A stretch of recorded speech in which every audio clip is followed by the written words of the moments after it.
Hello, everyone. Before we begin today's story, I have a small favor to ask. Please hit subscribe and turn on the notification bell so you never miss our channel's new videos. It is quick, free, and the best way to support us in bringing you more dramatic stories. Your support means the world to us. Where are you watching from? Drop your city or country in the comments below. Thank you very much. Now let us return to our main character.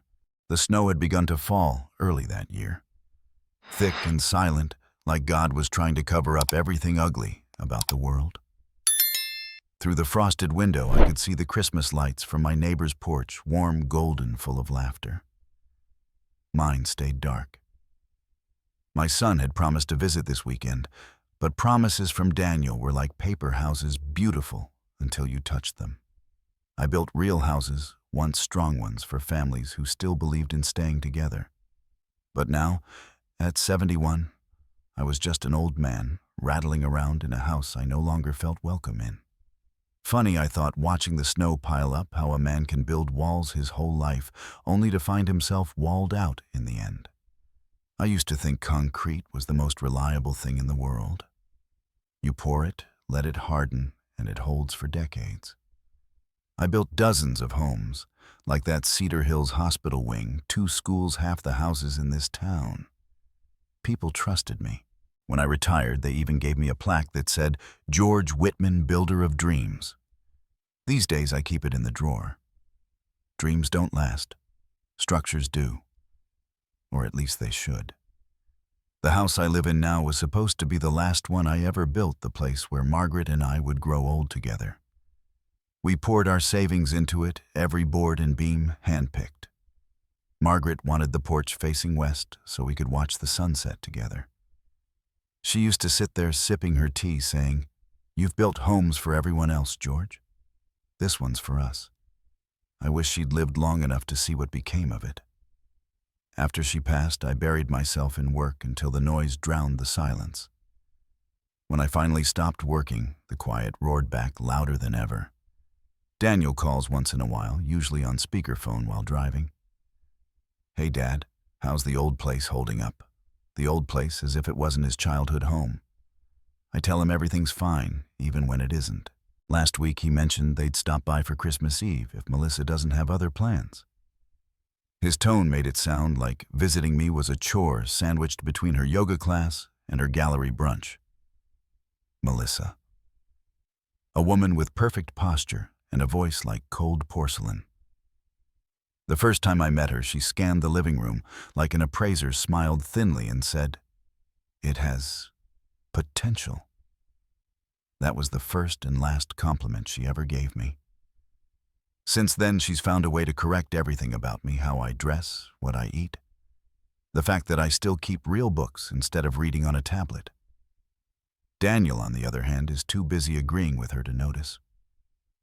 He's 42 now, a tech entrepreneur with a handful of employees and a head full of buzzwords.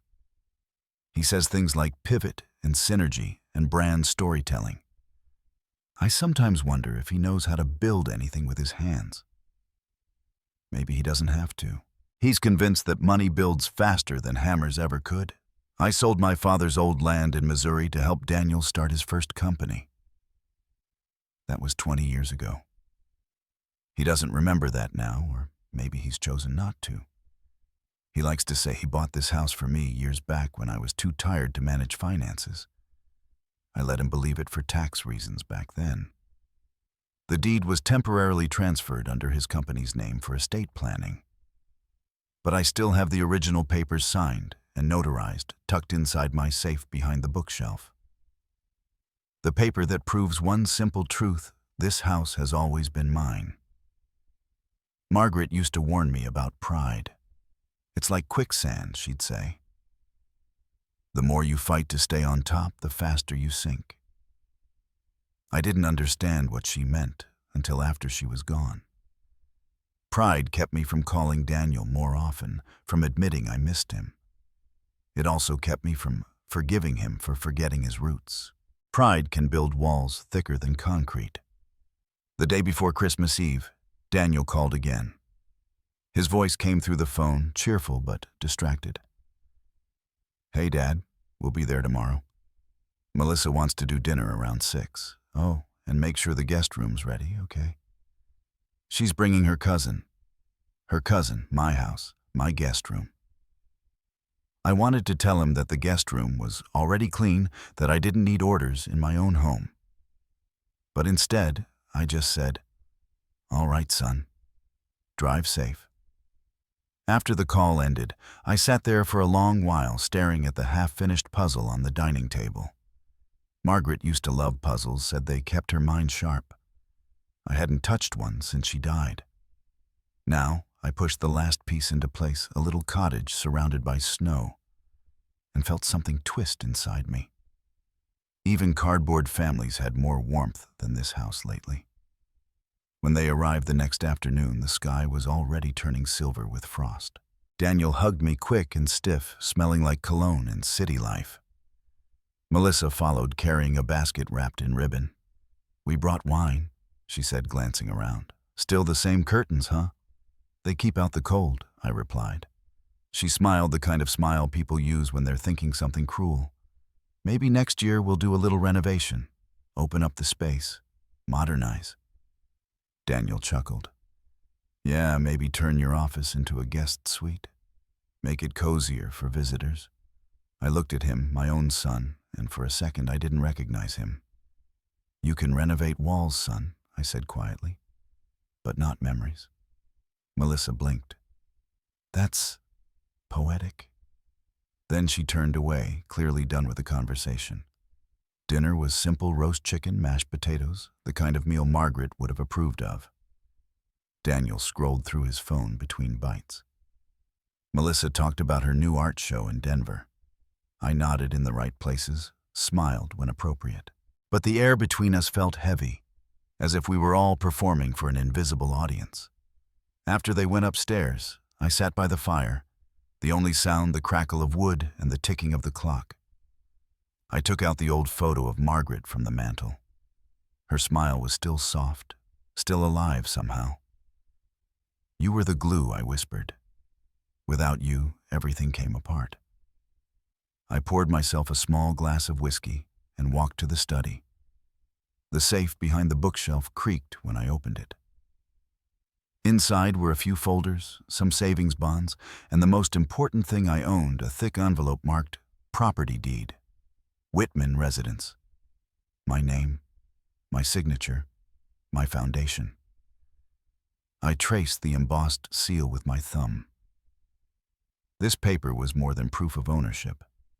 It was proof of effort, of sweat and years and loyalty. Proof that I had built something that was mine. Daniel might think he bought this house for me, but he's wrong. I built it before he even had the hands to hold a hammer. I closed the safe and stood there for a long time, staring at the old framed blueprint of the house hanging on the wall. My handwriting filled every corner of it. Measurements, notes, small corrections in red ink. Every inch of this place carried my touch. From upstairs, I heard laughter. Melissa's high, sharp giggle, Daniel's muted reply. For some reason, it made my chest tighten. Once upon a time, that laughter would have warmed this house. Now it sounded foreign, echoing off walls that suddenly felt smaller. I returned to the fireplace, sat down, and opened the journal I keep beside the armchair. The pages are yellowing, the ink fading, but I still write every night. Tonight I wrote Christmas used to mean family. Now it's just an annual inspection. I paused, looked at the fire, and added one more line. He thinks this house is his, but soon he'll learn what a builder never forgets. Every foundation starts with a name, and this one's still mine. Christmas morning broke in silence. The snow had stopped some time before dawn, leaving the world outside wrapped in white stillness. I rose early, as always, the way I used to when I had projects to oversee. Old habits die slower than people think. I lit the fireplace, brewed a pot of black coffee, and laid out breakfast eggs, bacon toast, the simple kind. The smell filled the house, warm and familiar. For a brief moment, I almost believed it was the kind of Christmas Margaret and I used to have, quiet, ordinary, but filled with peace. Footsteps echoed from upstairs. Daniel's voice, half awake, drifted down, first followed by Melissa's lighter, quicker one. They came down the stairs dressed in matching sweaters, the sort of picture-perfect couple you see in holiday ads. Melissa yawned delicately, glancing at the table. "You didn't have to go through all this trouble, George. We could have ordered something." "It's Christmas morning," I said, setting down a plate. "Some things deserve effort." She smiled politely, that same distant smile that never reached her eyes. "Well, it looks lovely." Daniel poured himself coffee, scrolling through his phone at the same time. "Melissa's right, Dad. You really shouldn't tire yourself out." We were going to grab brunch later anyway. I sat down opposite them, lifting my cup. I thought maybe we could have breakfast together. Like old times. Daniel looked up, hesitated, then nodded with that distracted courtesy he used when he didn't want to argue. "Sure, Dad." The sound of forks against plates filled the silence. Outside, the sun cut through the frost, spilling light across the table. I tried to catch Daniel's eye to ask how his business was going, if he'd finally hired that operations manager he kept talking about.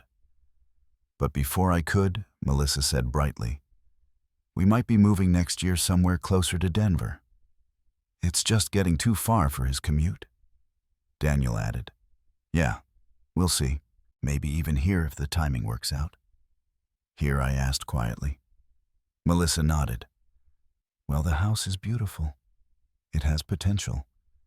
With a few renovations, we could make it something really special." Her tone was so casual, so entitled, that I nearly forgot to breathe. Daniel didn't even notice. He just said, "You know, Dad, maybe you should rent the place if you ever get tired of maintaining it. It's a lot for one person." "I'm managing," I said evenly. He smiled faintly. "Yeah, but you won't want to do that forever. Big houses cost money. Heating repairs. These old walls eat it up." I watched the fire flicker behind him, the flames curling up like thin hands. "They've stood for 40 years without your advice," I murmured. "What's that?" Daniel asked. "Nothing," I said. Just talking to myself. Breakfast ended quickly. Melissa excused herself to make a few calls, and Daniel disappeared into the living room to check work emails. I cleared the plates alone, the way I had every morning for 10 years. When I looked up, the framed family photo on the wall caught my attention, the three of us from a Christmas long ago. Daniel couldn't have been more than 10.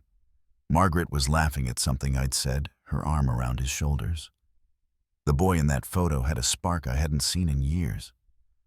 Somewhere along the line, he'd traded it for numbers and deadlines. Around noon, Melissa reappeared in a red sweater and gold earrings. "George, I hope you don't mind. I invited my cousin over tonight. She's in town for the holidays." I forced a smile. The more the merrier. Daniel looked relieved. "She's great company, Dad. You'll like her." I doubted that. Melissa wandered into my study at one point, pretending to admire the bookshelf. "So many old books," she said. "Do you ever think about downsizing? People read digitally now. I prefer the kind I can hold." She traced a finger along the spines, then turned toward the safe, hidden behind the corner shelf. Her gaze lingered there, a second too long before she looked back at me. "You must keep important things in here. Family documents?" "Just papers," I replied. Her lips curved slightly. "I see." After lunch, I stepped outside to shovel the snow off the driveway. The air bit my cheeks crisp and clean. Mr. Turner, my neighbor, waved from across the fence. "Got the family in town, George?" "For the holiday," I said. "Good for you." He smiled. "Nothing better than kids coming home." I nodded but said nothing. My house wasn't a home anymore. It was a hotel with ghosts in the walls. Through the window, I saw Daniel talking animatedly on the phone, pacing the room like he owned the place. Behind him, Melissa rearranged the mantel decorations, moving Margaret's framed photo slightly off-center. The sight made something twist inside me, a quiet insult, only I seemed to notice. By late afternoon, the smell of roasting meat filled the air. Melissa had taken over the kitchen entirely, declaring that my recipe was too old-fashioned. "You should sit, George," she said, waving her hand dismissively. "Relax. Let me handle dinner. I've cooked this meal for 40 years, I reminded her. "And it's wonderful," she said sweetly. "But it's time for a woman's touch." Daniel chuckled from behind her. "She's right, Dad. It's Christmas. You should enjoy it." So I sat by the fire hands folded, listening to the clatter of pots and pans. I stared at the garland above the fireplace, the same one Margaret and I used to hang together. Her laughter still seemed to echo in the room, faint but sharp, like the ghost of warmth. When the table was finally set, I had to admit it looked beautiful. Melissa had arranged candles and crystal glasses, everything in perfect symmetry. "Doesn't it look lovely?" she asked. "It's impressive," I said, though my voice came out flat. We sat down to eat. Melissa poured wine and raised her glass. "To Daniel, the man of the house." Daniel grinned. "I'll drink to that." The fork in my hand paused. I smiled faintly, but it felt brittle. "Man of the house, huh? I thought that title was taken." Melissa laughed, her tone airy. "Times change, George." Daniel added, "Don't take it the wrong way, Dad. You'll always be part of this place. Part of this place, like the furniture, like the wallpaper." I sipped my wine and let the firelight flicker over my reflection in the glass. "So," I said after a pause, "what are your plans for the house next year?" Daniel leaned back. "We're thinking about renovating, maybe even moving in for a while. Save some money, help you out." "Help me out," I repeated softly. "Sure," Melissa said. "We could bring life back to this house. It deserves it." I met her eyes. "And where would I fit in that plan?" She blinked. "Oh, you'd still live here, of course. At least until we finish the remodel." I set my glass down. "I see." Dinner went on with polite laughter, but I barely tasted the food. Every word, every glance chipped at something inside me. Afterward, they went upstairs with their wine, leaving me to clear the table. I moved slowly, stacking plates, folding napkins, listening to the faint sound of their laughter drifting from above. Once the kitchen was spotless, I stood by the window. The night was still and cold, the moon glowing against the snow. I could almost hear Margaret's voice beside me. "Don't let them take what you built, George," I whispered back. "I won't." Turning toward the study, I opened the safe again. The envelope was still there. Property deed. Whitman residence. I traced my name under the notary seal and felt something settle in my chest. Not anger, not pride. Something colder. Resolve. From upstairs came another burst of laughter, followed by silence. I closed the safe, gently turned off the lights, and stood in the doorway for a long moment, listening to the fire crackle behind me. Tomorrow they'd celebrate Christmas in this house as if they owned it. But this house remembered its maker, and I had no intention of letting anyone forget it. The house glowed with soft golden lights, but there was no warmth in them. I sat by the fire staring at the flickering shadows on the wall, listening to the sounds upstairs, Melissa's voice calling for Daniel, the faint music coming from her phone speaker. Somewhere between the crackle of the logs and the clinking of glasses, I realized how quiet the house used to be when it was full of love. Tonight every sound felt rehearsed, artificial. At 7, headlights flashed through the front window. A catering van parked in the driveway, and 2 young men began unloading trays and wine bottles. I hadn't been told there would be guests. Daniel came downstairs, straightening his shirt collar. "We're having a few people over tonight, Dad. Nothing big. Just friends." "Friends?" I asked. From where Melissa's art crowd some of my team. "It's Christmas. Don't look so worried. I thought Christmas was supposed to be family." He hesitated, then smiled awkwardly. You are family. That's why you're here. Melissa came down right behind him, wearing a red silk dress that shimmered in the light. George, you don't mind if we use the dining room, do you? We'll clean up afterward. It's your evening, I said, evenly. She kissed Daniel's cheek, whispering something that made him laugh. I watched as she rearranged the furniture, directing the caterers like a stage manager preparing a scene. She called the house our home twice before the first guests even arrived. By 8, the place was unrecognizable. Music pulsed softly through hidden speakers. Laughter bounced off the walls. Strangers filled the living room I had built with my own hands. A man in a suit offered me a handshake. You must be Daniel's father. So nice of them to let you stay here for the holidays. I nodded. Yes, very kind of them. He smiled, oblivious, and wandered off to refill his drink. Across the room, Melissa's voice carried above the noise. The place has such charm, don't you think? It just needed a little vision. A woman in pearls replied, You're lucky to have found such a gem. Houses like this never stay on the market long. True, Melissa said, glancing my way, but this one came to us under special circumstances.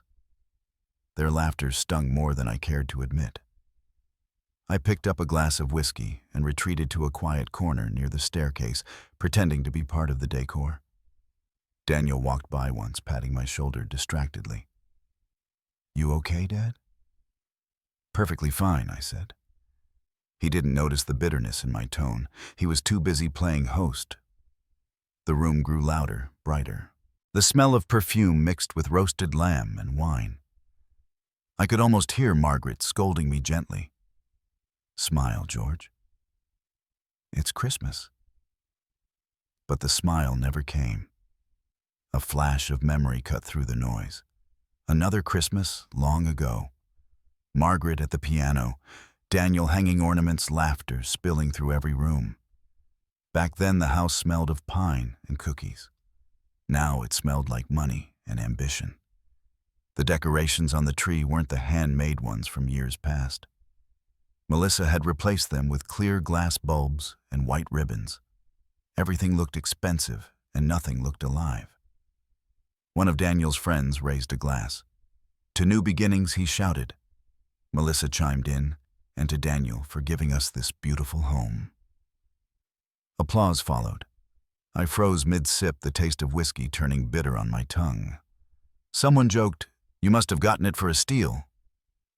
Daniel laughed with them, shaking his head modestly. No one corrected the assumption, not him, not her. I stood up slowly, feeling every year of my age press against my bones. I didn't trust myself to speak. Instead, I walked out to the porch, the cold air hitting me like a slap.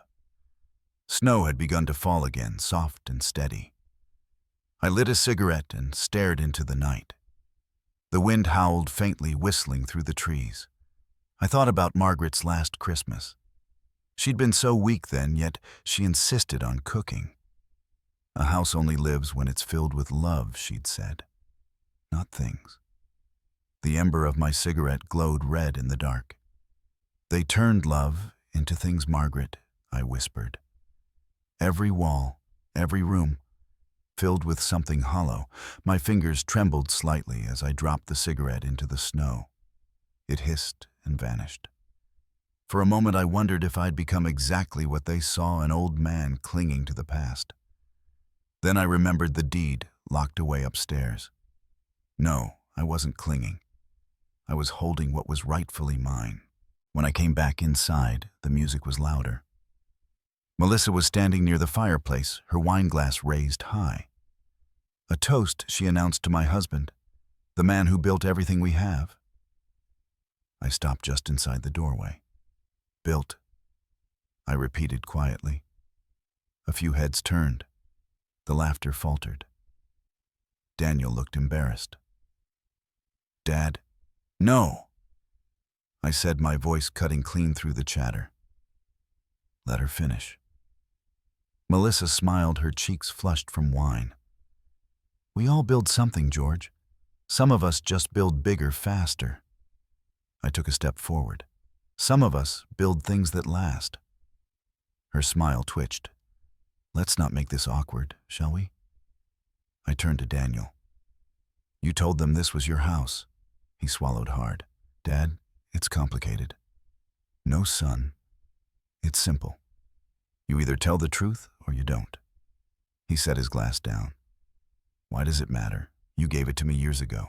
I transferred it for tax purposes. You know that. That's not how I remember it.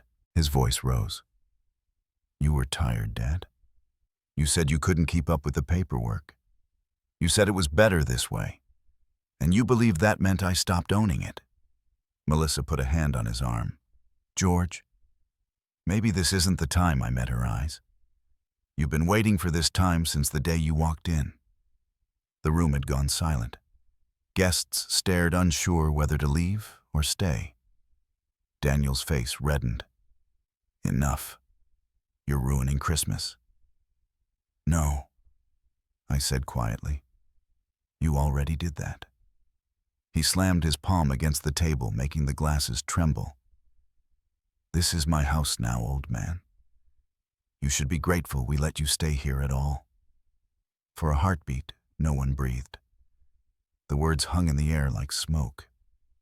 I looked at him, not as a father looks at a son, but as a man looks at a stranger who has just crossed a line. Your house, I repeated softly. I see. I set my empty glass on the mantel, the sound sharp against the marble. Then I'll do as the owner requests.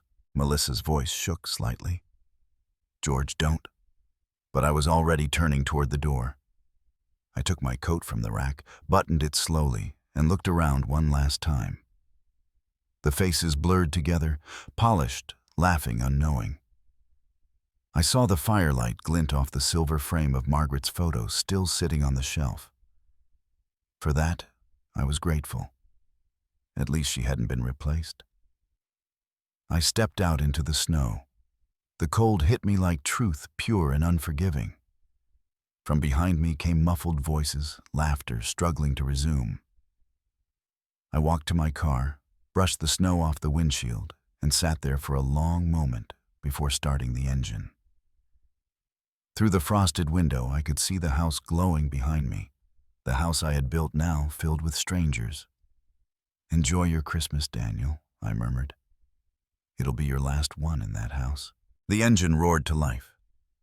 The tires crunched over the snow, and as I drove down the long white road away from the lights, I didn't look back. The road ahead was swallowed by snow, but I knew every turn of it by heart. The headlights carved a narrow tunnel of light through the storm as the car hummed steadily along. The radio played a Christmas hymn, the kind Margaret used to hum while decorating the tree. I turned it off. The silence was cleaner. I didn't need music.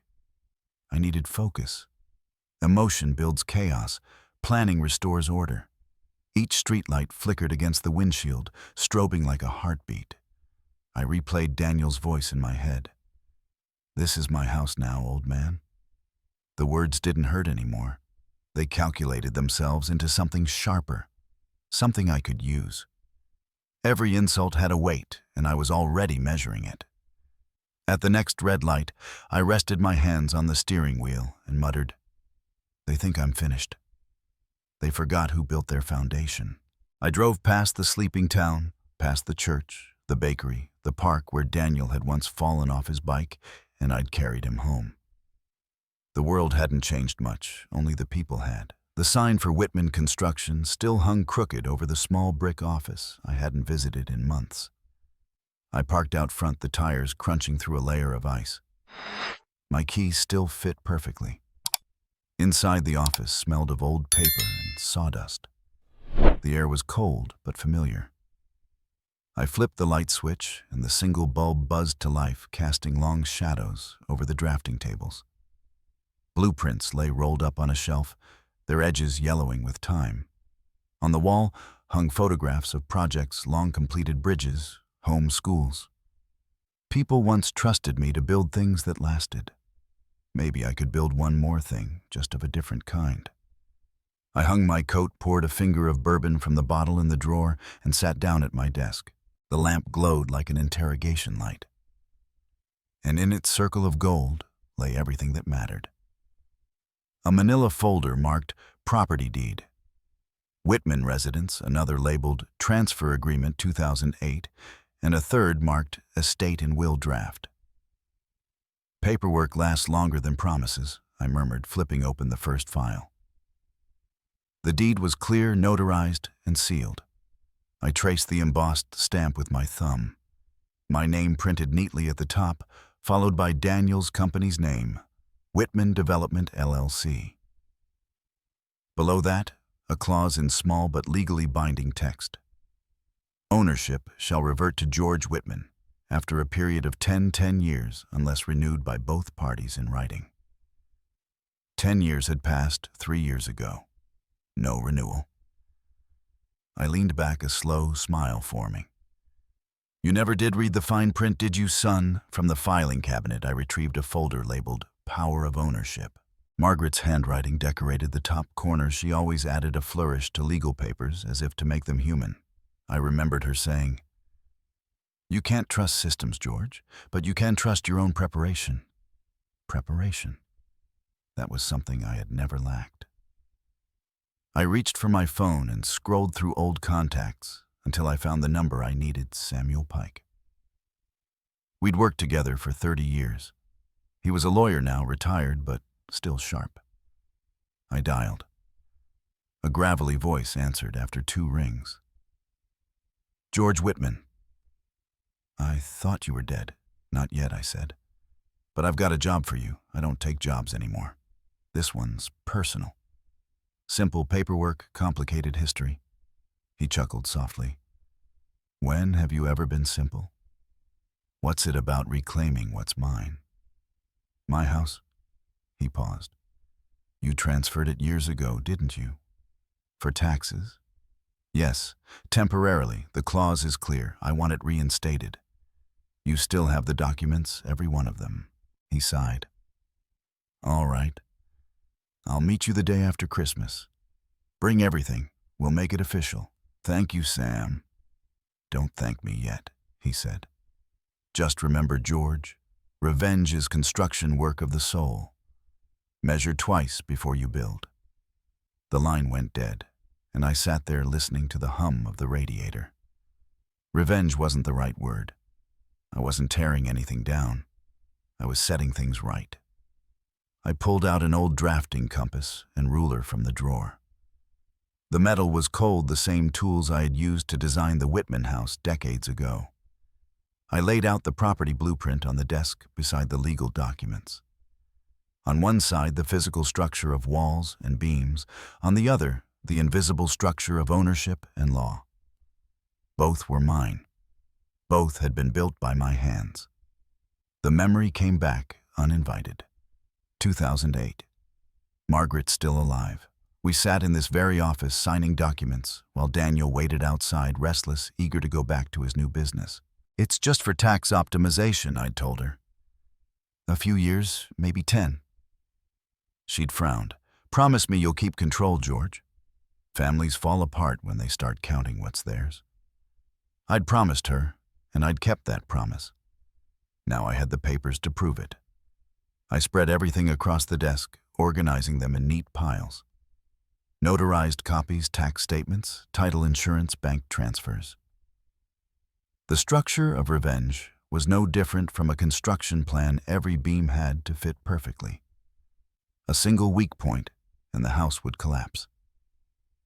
Outside, the snow fell heavier. Inside, I felt a strange calm. The humiliation of earlier had dissolved into focus. I was a builder again, methodical, exact, unflinching. I drafted a timeline in my notebook. Deck 26, meet Samuel Pike, file reinstatement notice. Deck 27, notify County Registrar's Office of Ownership Reversion. Deck 30, serve formal notice to Daniel Whitman, occupant. Each step was a brick, each signature a nail. By the end of the month, they'd be standing outside the same door they'd once ordered me to leave. The bourbon sat untouched now. I didn't need it. I felt more awake than I had in years. The lamp buzzed, faintly illuminating the blueprints of both house and vengeance. I paused long enough to take a photograph of the deed and email it to myself, labeled Proof of Foundation. It wasn't sentiment, it was insurance. Then I reached into the bottom drawer and pulled out a small wooden box. Inside was Margaret's favorite pen, the one with the gold trim she'd given me when I started my company. I held it a moment, then used it to sign the cover page of the reinstatement file. Her handwriting and mine together again on one document. "Don't let greed destroy this family," she had said once. I smiled sadly. "I'm not destroying it, Margaret. I'm just clearing out the rot." The clock on the wall read 5:15 a.m. The storm had quieted. Through the frosted window, the first light of dawn touched the horizon, pale and clean. I gathered the documents into a neat stack, slipped them into my briefcase, and locked it. Before turning off the lamp, I looked once more at the house blueprint spread across the desk. Every line was drawn by my hand, every measurement exact. "They thought I built walls," I whispered.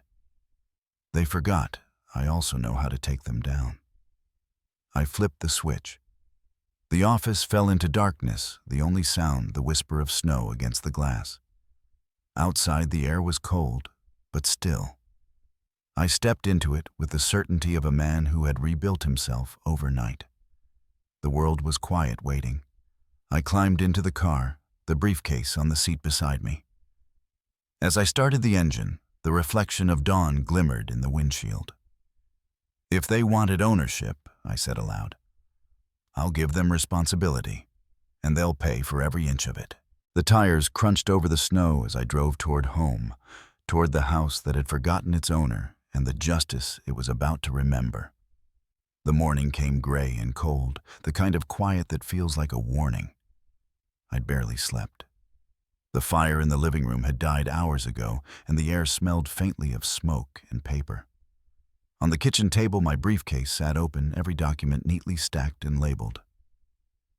I had checked them 3 times before dawn: deed tax statements, affidavits, utility bills, even Margaret's handwritten notes. When I closed the latch, I felt something shift inside me. The fear that had haunted me last night was gone. What remained was resolve. I brewed a pot of coffee and poured half into a thermos for the road. Outside, the snow had turned to slush, the world muted and colorless. I drove toward town in silence, my headlights cutting through the morning mist. Every turn of the wheel felt deliberate. By the time I pulled up outside Samuel Pike's office, the sun was just starting to rise behind the courthouse. Sam's office was the same as I remembered, dark wood paneling, diplomas on the wall. The faint smell of old leather and ink. He looked older than I expected, his once black hair now the color of dust. But his eyes were still sharp. "George," he said, standing to shake my hand. "You don't waste time, do you?" "Never did," I said, setting the briefcase on his desk. He poured 2 cups of coffee from the pot on the counter. "You look like a man who hasn't slept." "I'll sleep when this is done." We sat opposite each other. He opened the briefcase, flipping through the folders with practiced precision. "You kept everything he said," sounding almost impressed.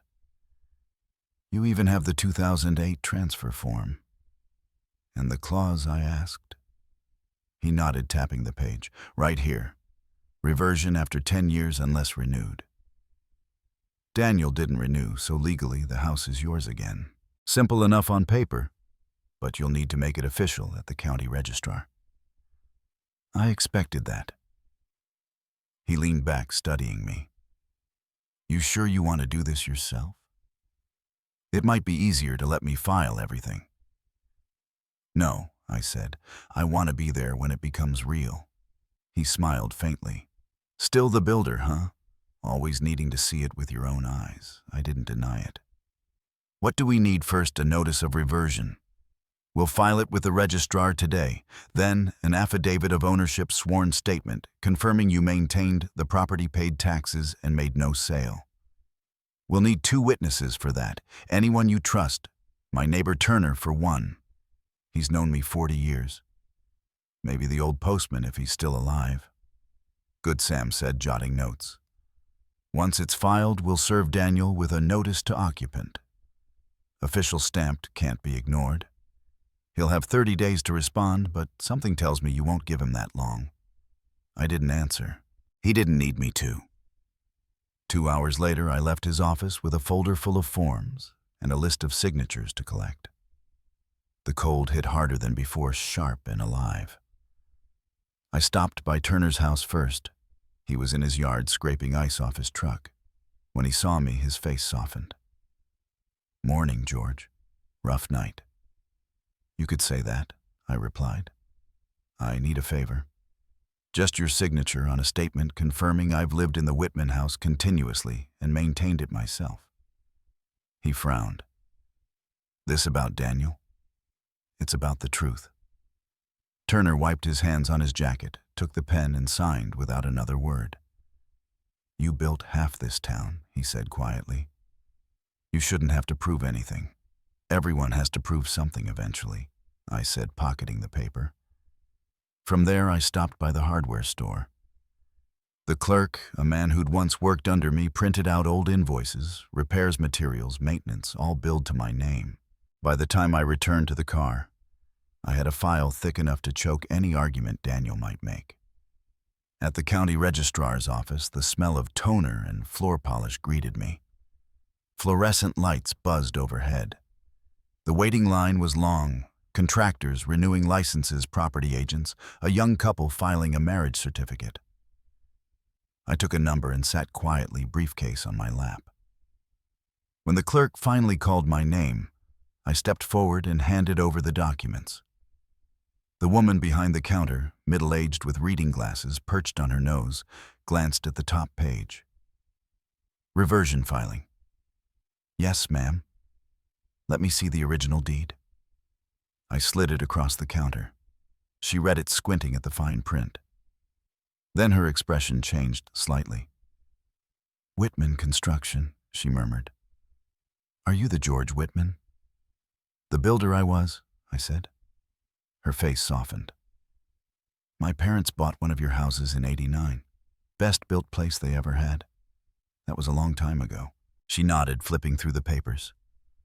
"Everything seems in order, but you'll need to notarize the affidavit before we can record it. There's a notary down the hall. I'll hold your place in line." Her kindness caught me off guard. "Thank you," I said. She smiled. "You'd be surprised how many people lose their homes because of carelessness. You're one of the few who kept the paperwork." "I've always trusted paper more than people," I said, and she laughed softly. The notary's office smelled faintly of peppermint.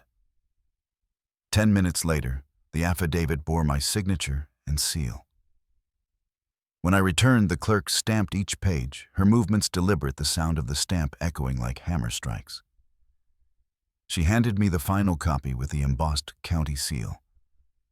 "There you go, Mr. Whitman. Officially reinstated under your name as of today." I looked at the paper, the raised gold seal catching the light. It felt heavier than it should have. "And if someone disputes it, they'll have to bring proof," she said simply. "And from what I see here, they don't have any." I thanked her and left. The winter air bit at my face as I stepped outside, but it felt cleaner now. The courthouse bell struck noon. I took it as a sign. Back in the car, I opened my phone and called Sam. "It's done," I said. "Good," he replied. "We'll file notice to serve Daniel tomorrow. I recommend a process server, but I'll deliver it myself," I interrupted. There was silence on the line. "You sure that's wise? I'm not doing it for drama. He needs to see me standing there when he realizes what he's lost." Sam sighed. "All right. But be careful. Pride makes people stupid." "I know," I said. "I've lived long enough to see that." I drove home slowly, the envelope sitting on the passenger seat like a quiet heartbeat. Snow began to fall again, flakes swirling against the windshield. The town looked softer, almost forgiving, but I wasn't in the mood for forgiveness. When I reached the house, I parked at the edge of the driveway. The lights inside were off. Daniel and Melissa must have gone out. I unlocked the front door and stepped in.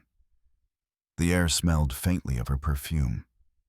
I went straight to my study and pinned the stamped notice of reversion to the corkboard above my desk. Next to it, I pinned Margaret's note, the one she'd written years ago, and in her careful hand, a family is only as strong as its truth. The two papers hung side by side, one written with love, the other with law. Together, they told the full story. I poured myself a cup of coffee, still warm in the thermos, and sat by the window. The snow was falling harder now, covering the driveway, the roof, the world beyond. Somewhere, Daniel was probably celebrating, unaware that the ground beneath him had already shifted. I watched the flakes dissolve against the glass and whispered, "Foundations, remember. Tomorrow they'll have to remember that too." The morning broke cold and sharp, the kind that makes every breath sting. I woke before dawn, already dressed in a pressed shirt and gray coat. The papers lay on the kitchen table, arranged neatly beside a cup of black coffee. The official seal of the county registrar gleamed faintly under the light. Notice to occupant. Every clause was in place, every word precise. I read it one last time, lips moving silently. No anger, no hesitation. The truth didn't need noise, it just needed proof. By 7, the streets were slick with frozen rain. The process server, a broad man named Ellis, waited outside the courthouse in a black sedan. He looked up as I approached, steam curling from his coffee cup. "Mr. Whitman, you sure you want to come along for this?" "Most clients don't. I built that house," I said. "I'll be there when it remembers who it belongs to." He nodded. "All right then. We'll do it clean and legal." We drove in silence through the pale morning. The world looked gray and brittle, the kind of day when sound carries too far. I watched the familiar streets pass by the park, where Daniel had learned to ride a bike, the diner where Margaret and I used to stop after Sunday church. We passed the white steeple of St. Agnes, the church where I had buried her. For a moment, her voice whispered in my head, "Be careful not to win battles that cost you your family." "Some battles are the family," I murmured. Ellis glanced over, but said nothing. He didn't need to. The house came into view a few minutes later, standing solid against the snow, proud as ever. Smoke drifted lazily from the chimney.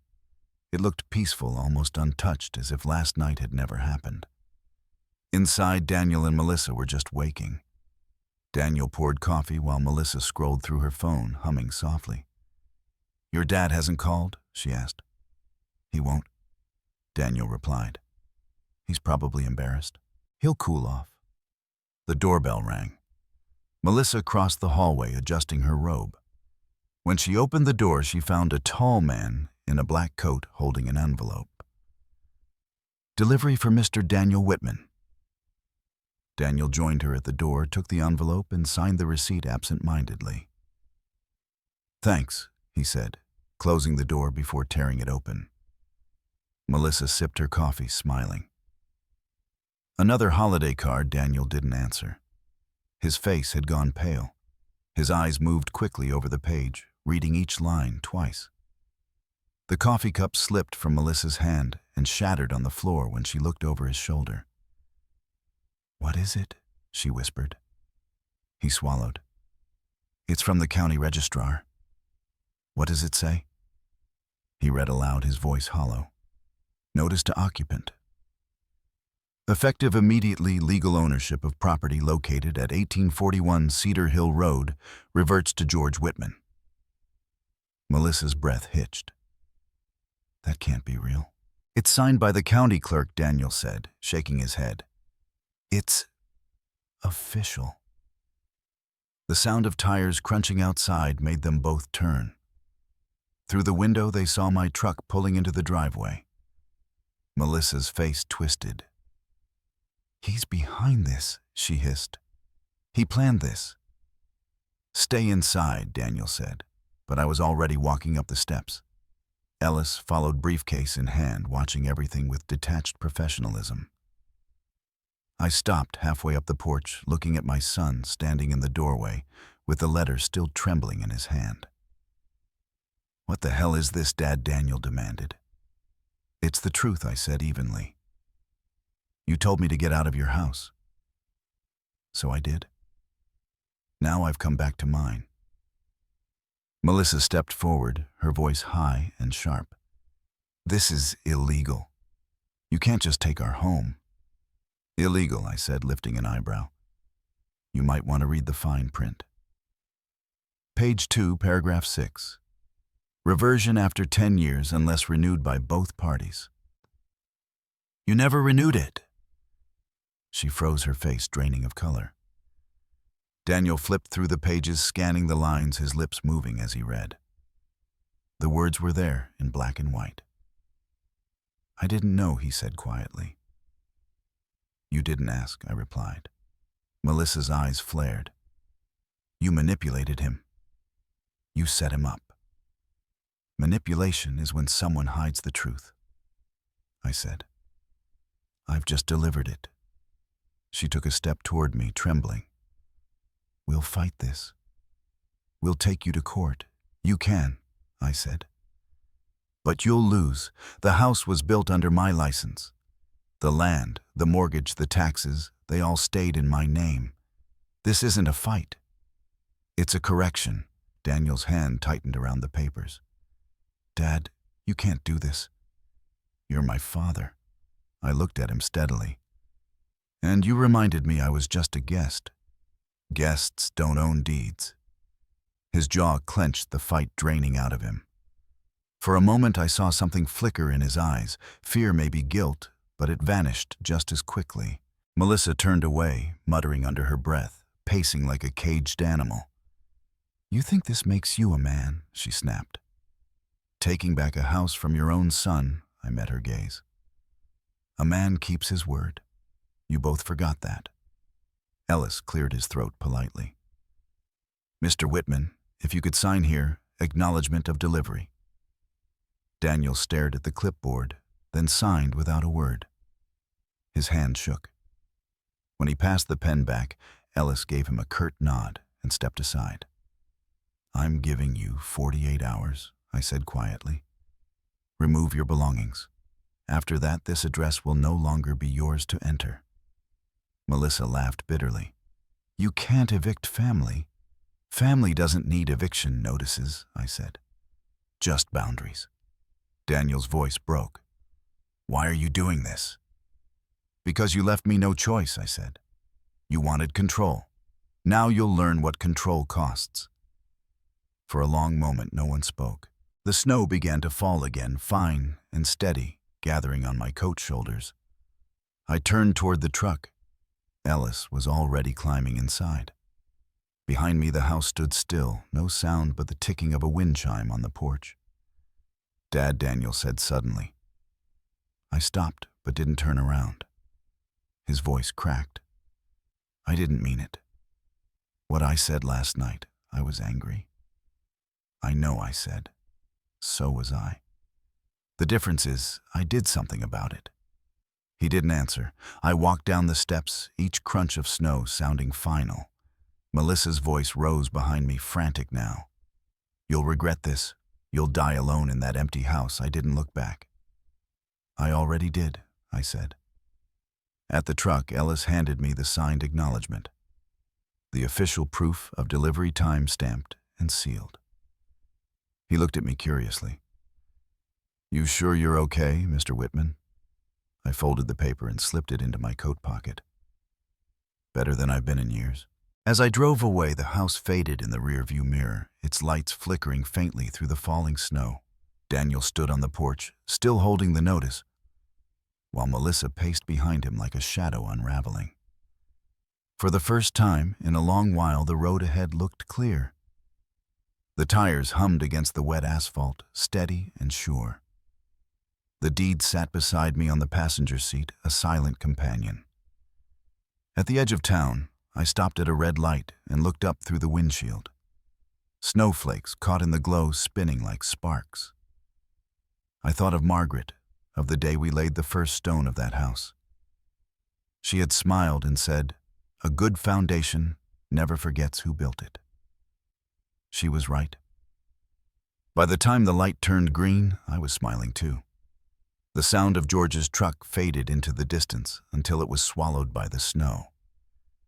Daniel stood on the porch, still holding the letter, his breath coming out in sharp clouds.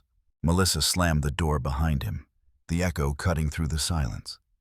For the first time in years, the house felt enormous, too big for the two of them, too hollow to pretend it was home. Melissa paced the living room, her heels tapping against the hardwood. "He's gone completely insane," she muttered. Reverting ownership. Who does that? Who even keeps papers like that for 15 years? Daniel didn't answer.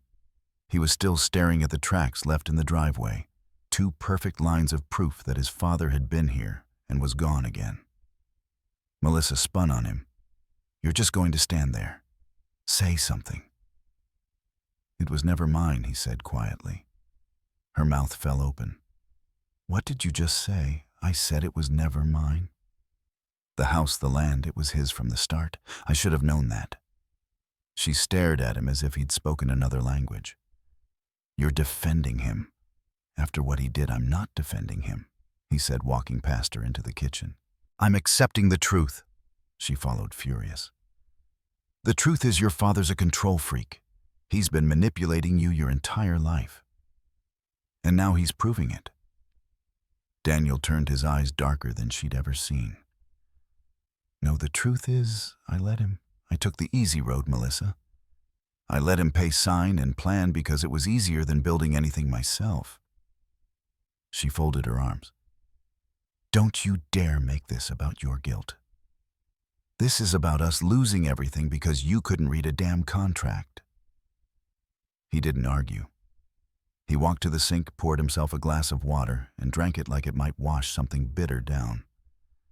The snow outside pressed against the windows, thick and relentless. Melissa grabbed her phone and started dialing. "I'm not sitting here waiting for that old man to ruin us. I'm calling someone who actually knows what they're doing." "Who? My friend Carol. Her husband's in real estate. He'll know how to fix this." Daniel rubbed his temple. "You can't fix a signed and sealed county record?" She shot him a glare. "Watch me." He left her to it and walked down the hallway into his office. The shelves were full of awards and glass trophies, the kind that mean nothing after the applause dies. On the wall hung a framed picture of him and his father at a construction site, Daniel maybe 12, grinning, holding a hammer that was too big for him. George's hand rested on his shoulder. They were both covered in dust and pride. He sat at his desk, staring at the photo until it blurred. On the corner of the desk lay an old envelope yellowing at the edges. It was a letter his father had written him when he'd landed his first job. "I'm proud of you, son. You've built your own path now. Don't forget the ground you're walking on." He whispered the words aloud. "I built nothing." Outside the office, Melissa's voice rose sharp and brittle. "Yes, Carol, I understand that. But there must be a clause, a loophole, something. He can't just take the house." Pause. "No, the deed says reversion. What the hell does that even mean?" Daniel shut the door. He didn't want to hear anymore. He poured himself a whiskey, ignoring the hour, and leaned back in his chair. The amber liquid caught the dim light warm and false. For a moment he imagined calling his father, apologizing, saying what he'd meant to the night before. But the pride that ran through his veins, the same pride he'd inherited, froze his fingers on the phone. He typed out a message instead. "I didn't mean it. I'm sorry." Then he deleted it before sending. In the living room, Melissa slammed her phone down. "They can't do anything," she hissed. Because apparently everything he did was perfectly legal. "Do you know what that means, Daniel? It means he planned this for years." Daniel stepped into the doorway, weary. "Maybe he didn't plan it. Maybe he just never let go. Her eyes narrowed. You think this is noble? That he's teaching you some moral lesson? He humiliated you, Daniel. He humiliated both of us. He poured another drink, his tone flat. Maybe we deserved it. Melissa's voice rose. I didn't marry a man to watch him bow to his father. Daniel's laugh was short and bitter. You didn't marry a man. You married the house he lived in. Her face went pale. That's not true, isn't it? He gestured around. You loved this place more than me. Every holiday, every dinner you made it your stage. You treated him like a relic until he reminded you who wrote the script. For once, she had no answer. Her mouth opened, then closed again. She turned away, trembling with anger, or maybe fear. After a long silence, she said, Fine. You stay here and drown in guilt. I'm going to fix this. Melissa. But she was already heading upstairs, grabbing her coat from the hanger. You think he's won? He hasn't. I'll make him regret ever crossing us. He followed her to the doorway. You'll only make it worse. She turned, eyes gleaming like ice. That's the difference between you and me. You still care about worse. Then she was gone, the door slamming behind her. Daniel stood there for a long time, listening to the sound of her car starting, then fading down the road. The house creaked around him, empty and echoing. For the first time, he realized how quiet it was, without her voice filling the space. He sat down on the couch, holding the notice in both hands. The paper felt heavier than it should have. He whispered, I never wanted your house, Dad. Just your respect. Outside, snow continued to fall in thick sheets, muffling the world. Across town, George sat at his desk, a single lamp casting a soft glow across the papers spread before him. The fire crackled gently in the hearth. He was reading through an old album of photographs, Margaret in her garden. Daniel as a child, the three of them standing in front of the newly finished house. Every page turned slower than the last. His phone buzzed.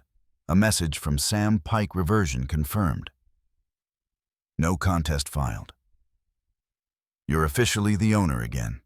George read the text twice, then set the phone down. He stared at the wall, listening to the sound of the clock ticking. Ownership. Such a small word for something that had cost him everything else. He stood, walked to the mantel, and replaced a few photos that had been stored away for years. Margaret's ring sat in a small box beside her picture, catching the firelight. The house felt alive again, but the life was lonely. He poured himself tea, not whiskey, and sat near the window. Outside, snow covered the porch steps where his son had once played. The world was quiet, but his mind wasn't. You can win everything back and still lose what mattered, he thought. Somewhere in the distance, headlights appeared through the storm. A car slowed, then turned up his driveway. He frowned, setting his cup down. Melissa's car. She parked roughly, engine idling, exhaust rising like smoke from a small fire. For a moment she stayed inside, gathering herself. Then she stepped out, her coat whipping in the wind, her lipstick bright against the gray night. Inside, George folded the letter he'd been writing, addressed simply to my son, and set it aside. He looked toward the door as the crunch of footsteps drew closer. The past was coming back again, this time wearing heels and perfume. The knock came just as the wind rose outside, rattling the windows. George set down his pen and listened. 3 sharp raps, impatient and deliberate. He knew who it was before he even stood. The fire crackled behind him as he crossed the room. When he opened the door, Melissa stood there in her dark coat hair, whipped by the snow, eyes burning with something colder than the weather. We need to talk, she said. I was expecting that, he replied. She brushed past him without waiting for an invitation, her heels clicking against the hardwood as she moved into the living room. She glanced around like someone entering a courtroom, scanning the shelves. The framed photographs, the fire. It was the first time she'd been in the house without Daniel. Would you like some tea? George asked, closing the door behind her. I didn't come to drink, she said. I came to make you see reason. He nodded slowly. Then you might be disappointed. Melissa crossed her arms. This whole situation has gotten out of hand. You've humiliated Daniel.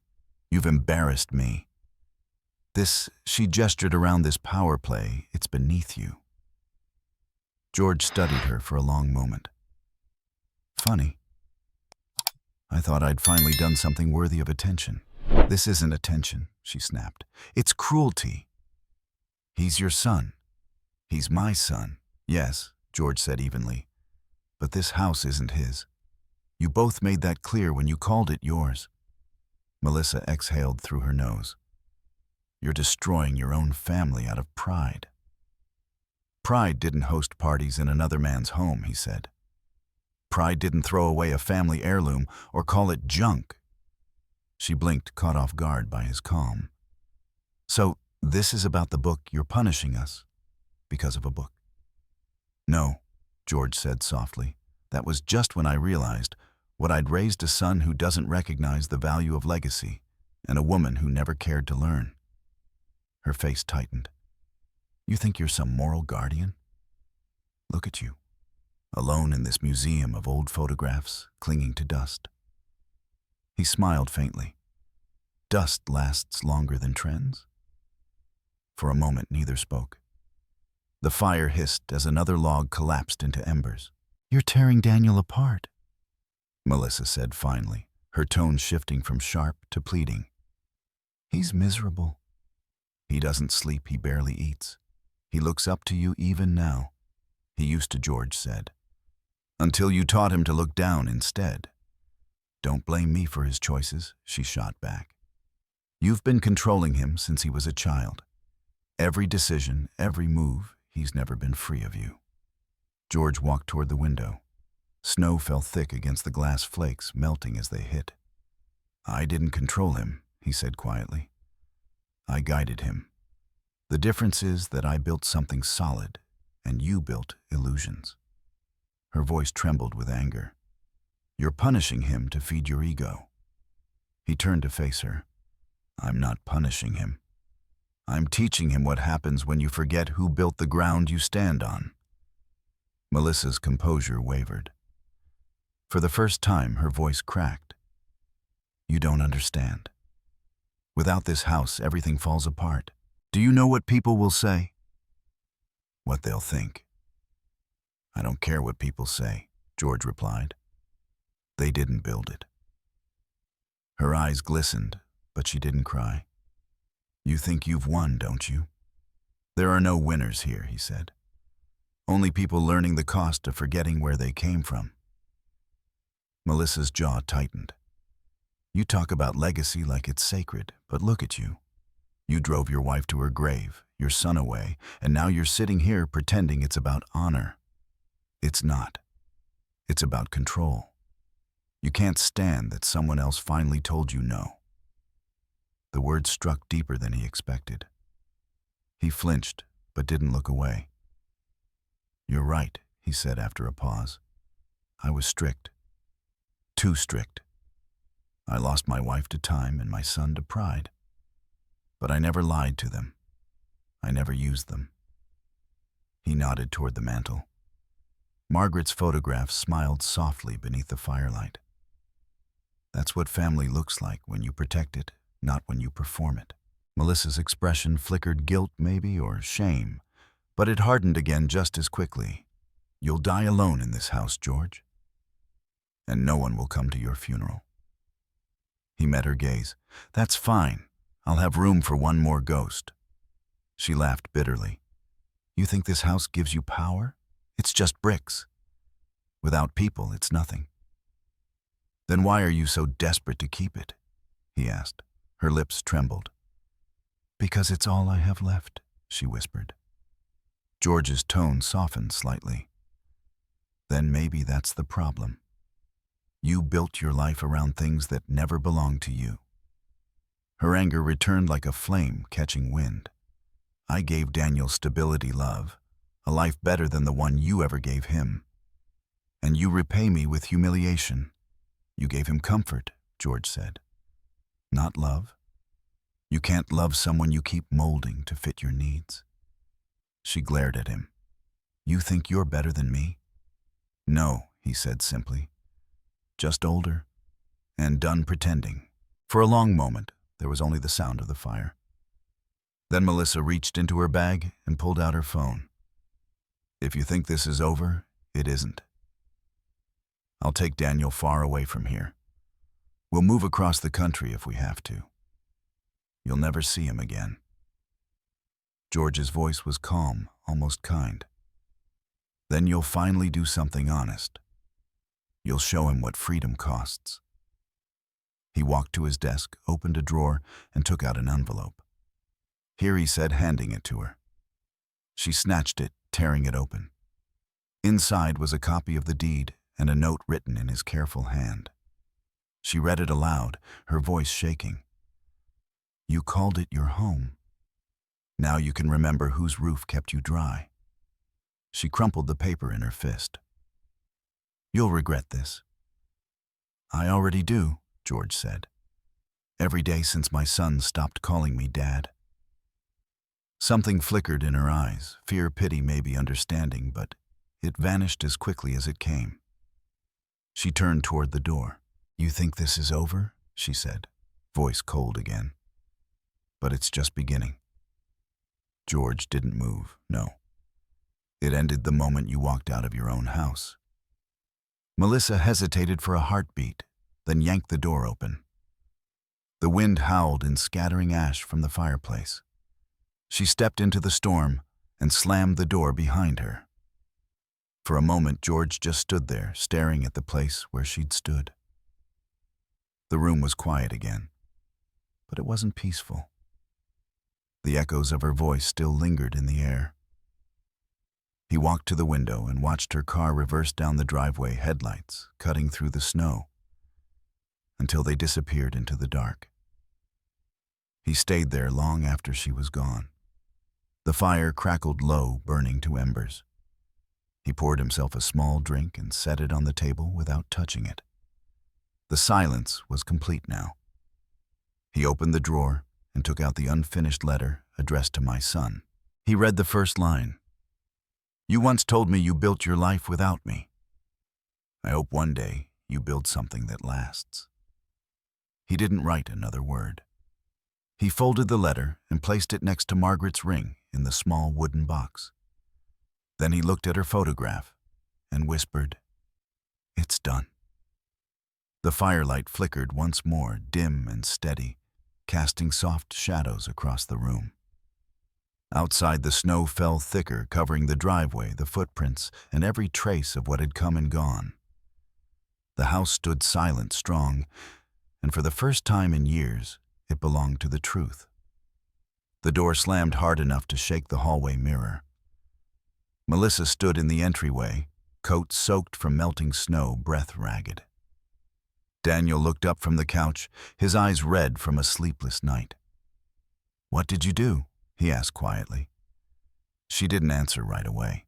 She dropped her gloves onto the floor and began pacing her heels, leaving wet tracks on the tile. I tried to reason with him, she said finally. He's not human. Daniel sat up. Did you apologize for what she snapped? For defending our life? He rubbed his eyes. For starting a war with a man who built this house. Melissa, this isn't a war, she said, her voice sharp, trembling. It's a theft. He's stolen everything from us. No, Daniel said slowly. He just took back what was his. She froze, glaring at him. You're still taking his side? I'm not taking anyone's side. He stood and walked toward her. I just can't keep pretending this is all his fault. Melissa stepped back, her voice rising. Of course it's his fault. He's been controlling you your whole life, Daniel. You never even tried to be free. His tone hardened. And you did. You married me because I made you feel safe. Because this house made you feel important. She laughed bitterly. You think I married you for a roof? I think you married me for what that roof meant he said. You wanted a symbol. You wanted people to look at you and see success. Her jaw tightened. At least I built something. What did you build, Daniel? What do you have that's yours? The words cut deeper than she knew. He took a slow breath, then said, Nothing. That's the point. Melissa's face softened, but only for a moment. Then fight for it, she said. Fight for us. Against him, against anyone who tries to take what's ours. He shook his head. You still don't get it. It was never ours.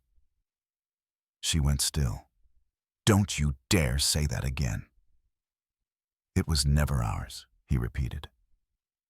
The silence that followed was sharp enough to draw blood. Then Melissa's hand flew before she could stop it. The sound of the slap echoed through the living room. Daniel didn't move. He just looked at her. No anger, no surprise, just quiet recognition.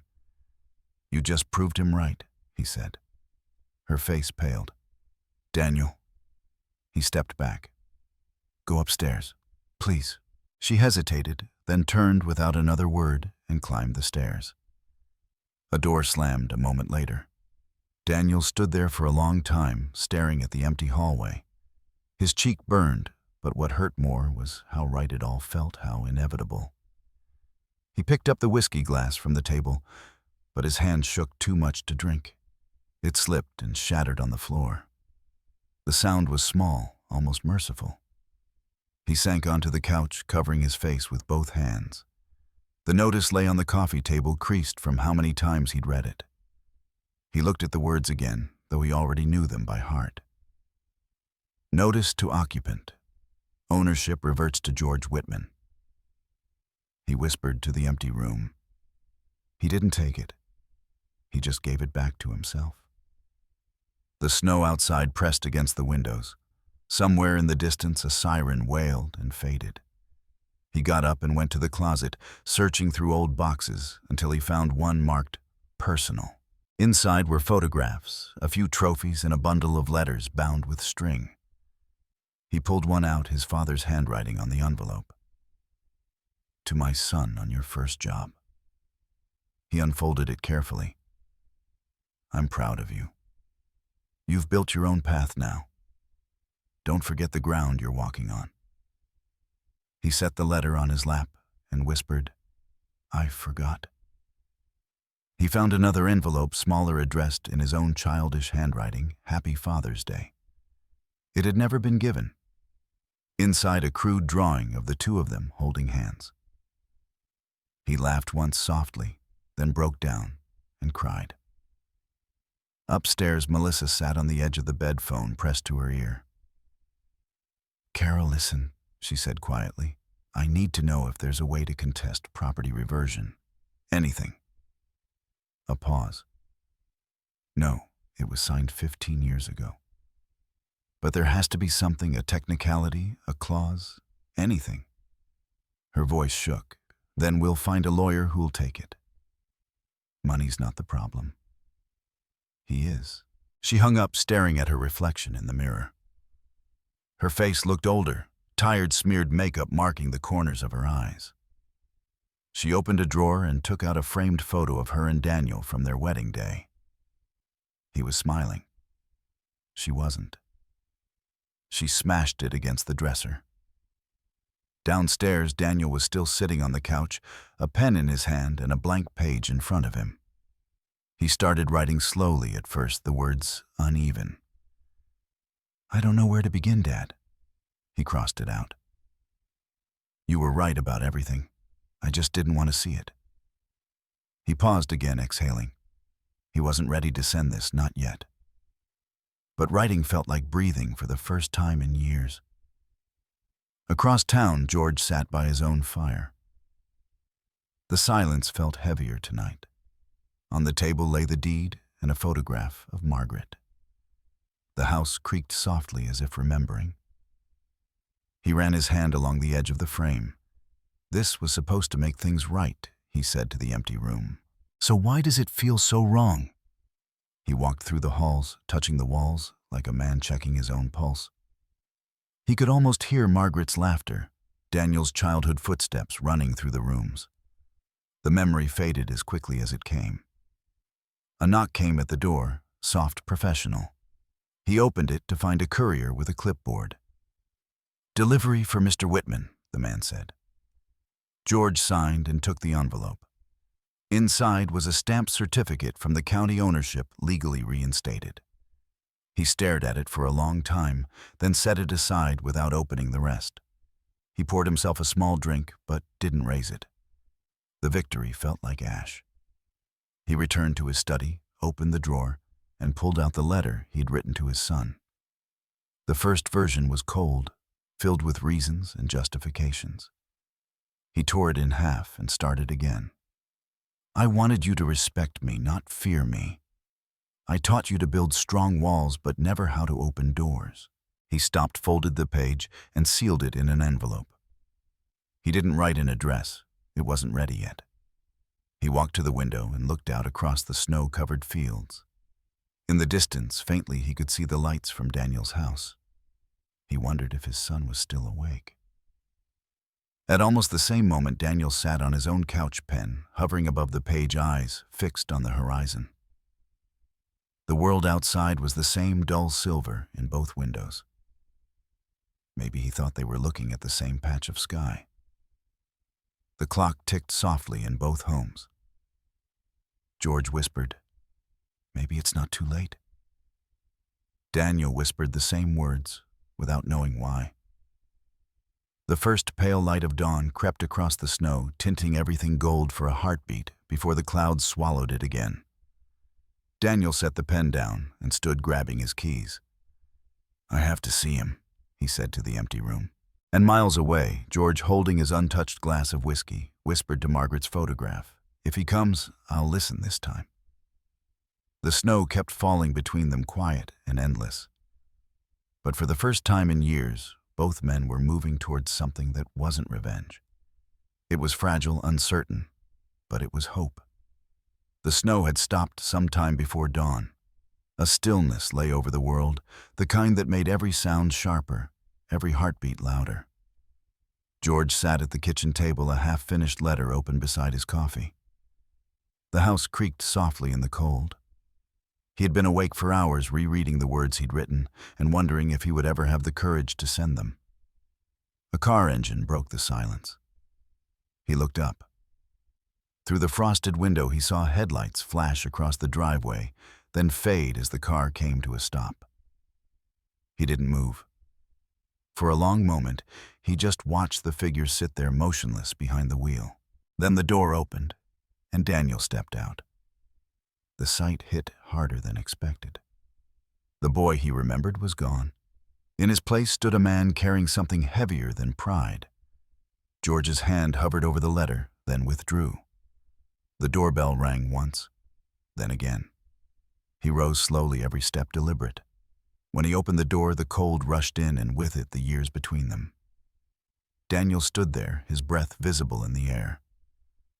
"I know I don't have the right to be here," he said. "You always had the right," George replied quietly. "You just stopped using it." Daniel's shoulders sagged. "Can I come in?" George stepped aside. "You don't have to ask." The warmth of the house wrapped around them, but neither spoke for a while. Daniel glanced around, his eyes landing on the photos, the fire, the table where he'd eaten breakfast as a child. Everything was the same and somehow completely different. George gestured toward the chair opposite his. "Sit," Daniel did, rubbing his hands together to chase away the chill. The silence stretched thin until Daniel finally said, "Melissa left." "I figured she might," George said. "She packed a bag last night, said she couldn't live here anymore, couldn't live with the humiliation." George took a slow sip of coffee. "You mean she couldn't live without the illusion of control?" Daniel's jaw tightened. "Maybe both." They sat for a moment, neither ready to look directly at the other. Then Daniel spoke again. His voice was low but steady. "I need to say some things before I lose the nerve." George nodded once. "I made mistakes," Daniel began. "Big ones. I let her run my life. I let pride do the rest. Every time you tried to warn me, I took it as an attack. I thought independence meant shutting you out. I thought you were trying to control me when all you were doing was—" He hesitated. "Trying to keep me from drowning." George said nothing, his expression unreadable. Daniel continued, the words spilling now. "I blamed you for everything, Mom's death, my failures, my fear. But I see now all I ever did was copy you. I took your stubbornness, your silence, and turned it into my shield. I called it strength, but it was just running away." When he finally stopped, the house was utterly still. George leaned back, eyes lowered to the cup in his hand. "That's the first honest thing you've told me in years." Daniel swallowed. "You're not going to yell? I've done enough yelling for one lifetime." George stood and walked to the fireplace. The flames had burned low, glowing softly around the last log. He spoke without turning. "You think control makes a man safe. I thought that too. My father was worse than me, cold, strict, unreachable. When he died, I swore I'd never be him. Then I became him in a better suit." Daniel looked down. "I was afraid of you." "I know," George said quietly. "And the more afraid you became, the harder I pushed. I thought if I held everything tight enough, nothing could fall apart. But the truth is, I squeezed until it broke." He turned, eyes meeting his son's. "I lost your mother that way. And then I lost you." Daniel's voice cracked. "You didn't lose me. I walked away." George's tone softened. "Sometimes it's the same thing." For a long moment, neither moved. The fire hissed a quiet metronome, marking the time they'd wasted. Then George walked to his desk, opened the drawer, and took out an envelope. "I wrote this before you came," he said, handing it across. "Maybe you should read it." Daniel hesitated, then unfolded the letter. His voice was barely above a whisper as he read aloud. "I wanted you to respect me, not fear me. I taught you to build strong walls, but never how to open doors." His throat tightened. He set the letter down carefully. "You did teach me, Dad. It just took me a long time to listen." George's eyes shone faintly, though he blinked it away. He reached for another envelope, the property deed, and slid it across the table. "It's yours now." Daniel frowned. "What, the house? I'm giving it back." Daniel shook his head. "No, I don't want it." George raised an eyebrow. "You fought for it long enough." "I don't want the house," Daniel said. "I want the truth between us." Something in George's chest eased like a muscle unclenching after years of strain. He nodded once, slow and deliberate. The clock ticked softly in the background. Outside, a gust of wind brushed against the window, but inside the air felt still and warm. George broke the silence first. "Your mother would have liked this moment." Daniel managed a small smile. "She'd say it took us long enough." They both laughed quietly, the sound awkward but real. After a moment, Daniel reached across the table. His hand hesitated, then settled over his father's. George's fingers tightened around it. The gesture was simple, but it said everything words couldn't. No apologies, no speeches, just acknowledgement. They stayed that way until the fire died to embers. Later, they moved to the kitchen. The kettle hissed, filling the silence with a soft rhythm. Daniel stood by the counter making coffee the way his father always had. When he handed George a mug, the older man smiled faintly. "You still remember how I like it?" "I should," Daniel said. "You never let anyone forget?" George chuckled. "You used to spill more than you poured." "Still do," Daniel admitted. The laughter faded into something quieter, comfort, not tension. They sat at the kitchen table, steam curling from their cups, the morning sun glinting off the snow outside. After a while, Daniel said, "The stair rail in the hallway's loose. I can fix it before I go." George looked at him over the rim of his mug. "You noticed that I built the house with you?" Daniel said softly. "I notice things." George nodded. "You've still got a good hand with a hammer." Daniel smiled. "Guess I learned from the best." George didn't reply. He just watched his son move through the house steady, confident, no longer a boy afraid of breaking things. When Daniel finished tightening the last bolt, he turned. "There. Won't fall apart now." George smiled. "Neither will we." Through the window, the clouds began to part. Sunlight spilled across the frozen yard, glinting off the snow like a field of diamonds. For the first time in a lifetime of building George Whitman, Whitman understood that the strongest foundations were not made of wood or stone, but of forgiveness. And for the first time in years, his house finally felt like home again. George woke before sunrise. The house was quiet, the kind of quiet that didn't ache anymore. He lay still for a while, listening to the faint hum of the heater, the creak of the old walls. Then he caught the smell of fresh coffee. For years that scent had belonged to solitude. Now it felt like company. He rose, pulled on his robe, and followed the sound of movement. Daniel was in the kitchen, already dressed, sleeves rolled up, standing where Margaret used to stand every morning.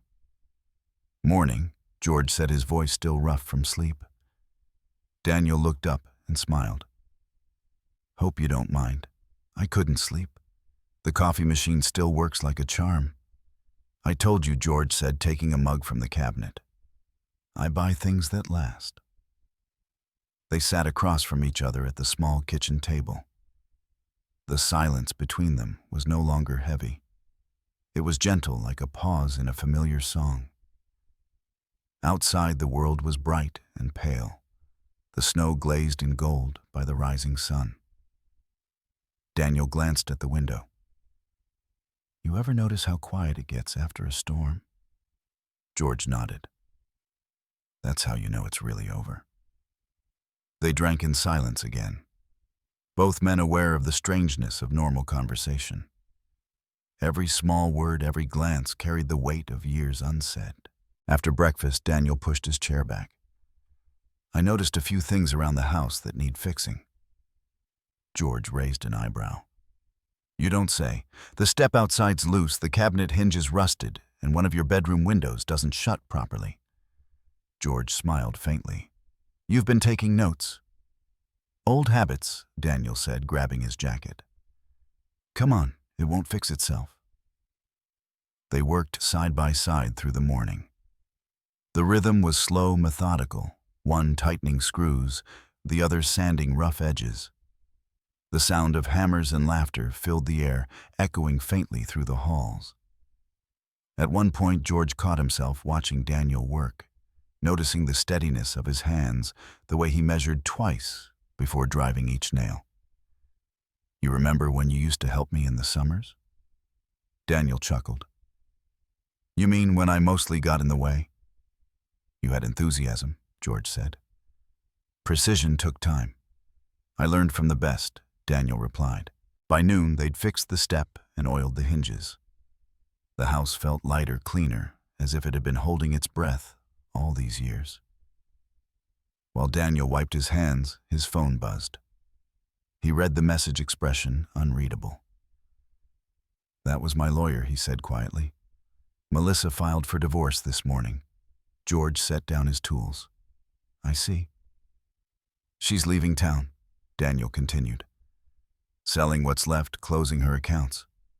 I guess it's really over." George studied his son's face. There was no bitterness, no anger, just tired acceptance. "How do you feel about that?" Daniel thought for a moment. "Relieved, I think. Sad, too. But mostly free." George nodded slowly. "Some people have to lose everything to understand what they had." "I don't want revenge," Daniel said.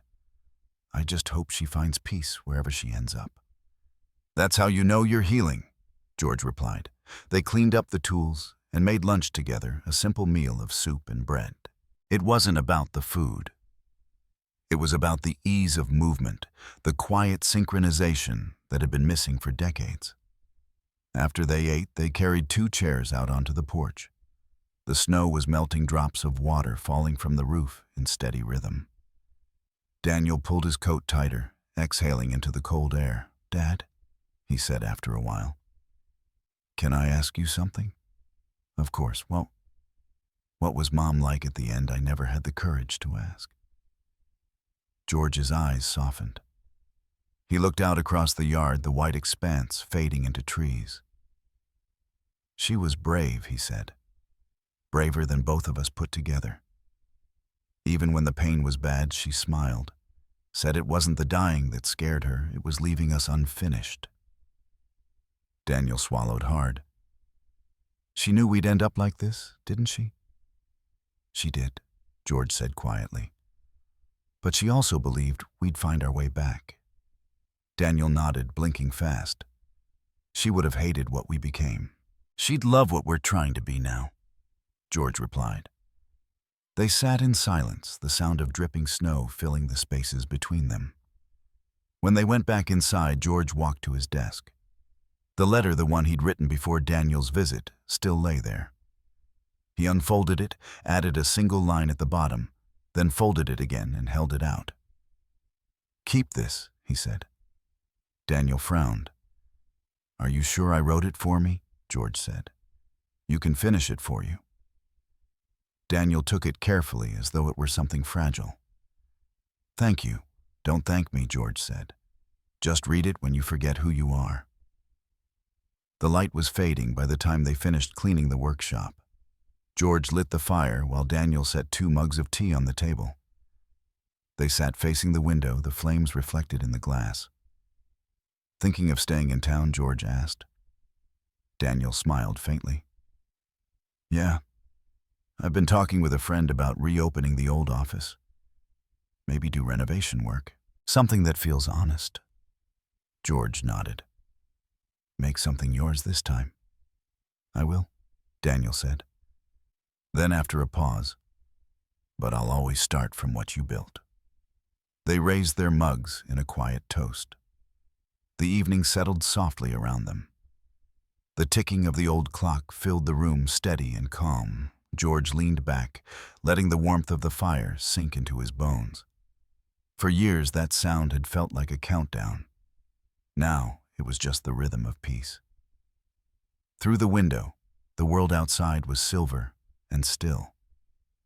Snow clung to the trees, reflecting the golden glow from the house. From a distance, the Whitman home no longer looked lonely. It looked alive. George glanced at his son, who had dozed off in the chair beside him. The lines of worry on Daniel's face were softer now, replaced by something that almost looked like contentment. He whispered, "Your mother would be proud of you." The fire crackled, answering in its own language. George looked around the room, the fixed step, the mended hinge, the repaired window. Every small repair echoed a larger one. The house wasn't perfect, but it was whole. He closed his eyes and let out a breath that had waited years to be released. For the first time, he murmured, "This house isn't a monument to the past. It's a home again." Outside, the light from the windows spread across the snow like a golden bridge reaching out into the quiet night. And somewhere beyond the trees, the wind carried the faint sound of laughter, soft, familiar, and finally at peace. Spring returned like a quiet apology. The snow that had once buried the yard was gone, leaving behind dark earth and small signs of life pushing through. The Whitman house looked almost new, paint fresh on the shutters, flower boxes hanging from the porch railings. The same house that had once echoed with anger, now breathed with calm. George was kneeling in the garden, pressing seeds into the soil with deliberate patience. His hands trembled sometimes, but it didn't matter. The motion was enough. He didn't garden for beauty anymore. He did it to remember that growth could happen even after years of frost. A truck pulled into the driveway. Daniel climbed out, dust on his jeans blueprints tucked under his arm. He smiled when he saw his father by the garden. "You're actually planting again," Daniel said. George straightened slowly. "A man needs something to grow, especially after he's done breaking things." Daniel chuckled. "Then I'll help you water it. You, the same boy who killed a cactus in college." "That cactus died of neglect, not murder," Daniel said. He set the blueprints on the porch table. "I brought something to show you." They sat side by side, the scent of soil and spring air around them. Daniel unrolled the plans and outline for restoring an old community building on Main Street. "I'm thinking of buying it," he said, "turning it into a workshop and design space for local carpenters. Somewhere people can build something that lasts." George studied the drawings, his fingers tracing the penciled lines. "You've got the old Whitman precision." Daniel smiled. "I figured you could help me with the legal side. You know, the paperwork, contracts, what you used to do." "So now I'm your consultant?" George asked. Daniel shook his head. "No, Dad, you're the foundation." George didn't answer right away. He looked out at the field behind the house where the sun was beginning to dip. "Then let's build it right this time," he said softly. They spent the next few hours sketching and revising. Their conversation flowed easily about wood grain, roofing angles, cost estimates. No one tried to lead or prove a point. For the first time, they were just two men sharing the same purpose. While searching for an old drafting ruler, Daniel wandered into the attic. The air smelled of cedar and dust. Boxes were stacked neatly labeled in his father's careful handwriting. He found one marked "Family Keepsakes" and lifted the lid. Inside, beneath old photographs and yellowed letters, was a small envelope addressed in familiar handwriting. "My boys, Margaret Whitman." Dad, Daniel called down, his voice quiet. "You need to see this." George climbed the stairs slower now, but steady. When he saw the letter, he froze. "I thought I'd burned everything after she passed," he murmured. Daniel handed it to him. "Guess she had her own plans." They sat on the attic floor, light slanting through the window, dust dancing in the beams. George unfolded the letter. The paper was thin, the ink faded, but her words were clear. "If you ever read this, it means I'm not there to remind you that love is not about control or obedience. It's about understanding. Build bridges, not walls. And when you forget, remember home is never a place. It's the people who still believe in you." Neither spoke. George's throat tightened, and Daniel looked away, blinking fast. "She knew us better than we knew ourselves," Daniel said. George nodded. "And she saved us, even now." He folded the letter again, careful as if it might crumble, and tucked it into his shirt pocket. Later that evening, George sat at his desk, the old Drummond family genealogy book open before him. The leather cover had been repaired, the corners re-sewn. For years it had symbolized pride and legacy. Now it felt like something humbler, truth, perhaps. He dipped his pen and added 2 new entries. Daniel Whitman, rebuilder's son and man of peace. Margaret Whitman, voice that guided us home. Then under his own name he wrote, "He learned that the power of a legacy is not what you keep, but what you give away." He closed the book and carried it to the living room, where Daniel sat by the fire reading. "I finished something," George said. Daniel looked up. "Another letter." "A story," George answered. "Ours." He handed over the book. Daniel ran his fingers over the gold letters and smiled. "It looks different now." "It should," George said. "It's finally honest." Daniel set it on the shelf beside a framed photo of his parents, where it belongs. They stood by the window for a while, watching dusk settle over the trees. "Do you ever regret it?" Daniel asked quietly. George took a deep breath. "Only that I didn't learn sooner. But maybe we had to walk through it to understand." Daniel smiled faintly. "Mom would say we took the long road home." George chuckled. She always did like scenic routes. The night deepened. The two men moved to the porch teacups, warming their hands. The frogs had started singing by the pond, and the air smelled of wet earth and lilacs. "You know," George said, "I used to think peace was something you waited for. Turns out it's something you build." Daniel nodded. "One step at a time." George smiled. "One repaired step at a time." They laughed softly, the sound blending with the night. The house behind them glowed warm and steady, no longer a monument to loss, but a living thing. Inside, the fire flickered, reflecting in the glass of Margaret's photo. The genealogy book rested open on the table, its pages whispering in the draft from the open window. The line George had written gleamed faintly under the lamplight, as if the ink itself were still breathing. The camera of memory could have stopped there, a father, a son, a home reborn. But stories don't end with peace. They linger echoing in the quiet places of the heart.